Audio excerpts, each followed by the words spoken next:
Join us on Patreon and become part of our journey to uncover history's untold stories. Your support helps us create in-depth content, bring hidden narratives to life, and keep history alive for everyone. The Caribbean sun casts long shadows on the soil of Haiti and Jamaica, yet behind the rhythm of drum beats and the legacy of resistance lies a history deeper than what textbooks reveal. When you listen closely to the songs sung by elders in remote Haitian villages, or the chants that echo through the hills of rural Jamaica, you're not just hearing African melodies. You're hearing remnants of a people who once walked with kings, prophets, and the Ark of the Covenant. You're hearing the whispered lineage of the ancient Hebrews. What if the descendants of biblical tribes are not hidden in some desert, but dancing on the beaches of the West Indies? What if the enslaved were not merely Africans, but Israelites, scattered by empire, hidden by time, and erased from memory? For centuries, the Western world painted slavery as a purely economic system that happened to affect Africans. But peel back the narratives crafted by colonial empires, and you find echoes of a very different story, a spiritual war against a chosen people. Many enslaved Haitians and Jamaicans did not merely see themselves as Africans, but as descendants of Jacob, the patriarch renamed Israel. Their cries were not only for freedom, but for Zion. As early as the 1700s, European observers noted that slaves in Jamaica and Saint-Domingue, modern-day Haiti, frequently invoked Moses, Israel's deliverance, and the laws of the Old Testament. These weren't just religious metaphors, they were historical claims. The transatlantic slave trade, which began in the 15th century and reached horrific heights by the 18th century, is often described in cold, logistical terms: ships, cargo, markets. But what isn't discussed is how intentional this system was in targeting specific ethnic groups from West and Central Africa, regions populated by the descendants of ancient Hebrew migrants who had fled the destruction of Israel and Judah.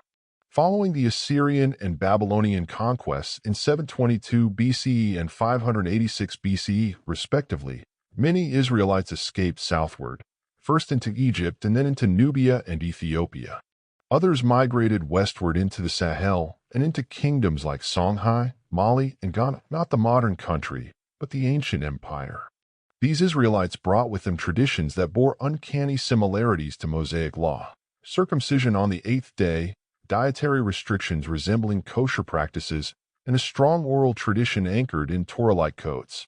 European slavers, especially the Portuguese and Spanish, were deeply aware of these dynamics. Several historical records indicate that Catholic and Jesuit priests noted a surprising adherence to Jewish customs among slaves captured from regions like the Bight of Benin, the Congo, and the Gold Coast. These areas, heavily targeted during the transatlantic slave trade, were populated by groups like the Igbo of Nigeria, people whom 18th-century Jewish scholars such as Rabbi Moses Margolis described as having Hebrew origins. The Igbo were often referred to by British merchants as Hebos or Hebrews, and their spiritual practices bore a striking resemblance to Old Testament rites. Many of these Igbo, along with other Semitic-leaning tribes like the Ashanti and Yoruba, were transported to the Caribbean in vast numbers.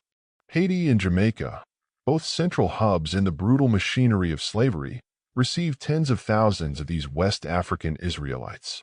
But where their bodies were enslaved, their identities were not completely extinguished. In Haiti, many slaves openly embraced the Old Testament, invoking Yahweh and drawing parallels between their captivity and that of the Israelites in Egypt. The Haitian Revolution, which began in 1791 and culminated in the first successful slave revolt in the Americas, wasn't just a political rebellion. It was spiritual warfare. Leaders like Toussaint Louverture believed deeply in divine prophecy. In his letters, Louverture frequently quoted the Exodus, identifying France with Pharaoh and Haiti with Israel. Many of his generals wore talismans etched with the Star of David and invoked Hebrew names in their secret religious rites. In Jamaica, the story followed a similar pattern. The Maroons, escaped slaves who formed independent communities in the mountainous interior, sang psalms, and kept rituals reminiscent of the Torah. Early Baptist churches among the enslaved population often blended biblical law with ancestral customs, creating a syncretic faith that many white missionaries described as Old Testament religion. The Rastafarian movement, which emerged in the 1930s, is often misunderstood as a purely modern cultural phenomenon. In truth, it revived beliefs that had long simmered in the oral traditions of Jamaican elders, that Jamaicans were the true children of Israel, scattered and oppressed, waiting for redemption from Babylon, symbolizing Western imperialism. Their reverence for Ethiopia and Emperor Haile Selassie as a messianic figure echoes the longing of Hebrews for Zion and the Davidic king. Even deeper, linguistic traces persist. Certain Haitian Creole and Jamaican patois terms derive from Hebrew. For example, the Haitian word bondi, meaning good God, closely resembles Adonai in pronunciation and usage. Likewise, some spiritual chants in Jamaica make use of the tetragrammaton YHWH in ways that baffle modern linguists but make sense when placed in a Hebraic context. Scholars such as Dr. Yosef Benjo-Cannon and Dr. Edith Bruder have written extensively on the presence of African Hebrews in the Caribbean, pointing out that the cultural DNA of Israelites survived centuries of forced Christianization and violent colonial suppression. The reasons for this erasure were not accidental. European colonizers, armed with a theology of white supremacy, feared the implications of Hebrews and black bodies. To allow the enslaved to see themselves as God's chosen people, endowed with a divine covenant, would unravel the entire justification for slavery. So a vast campaign of spiritual colonization began. Hebrew identity was forbidden, Old Testament teachings were sanitized, and African customs with Semitic roots were demonized. Voodoo in Haiti and Obia in Jamaica, both of which contain ancient Hebrew elements, were labeled demonic by missionaries.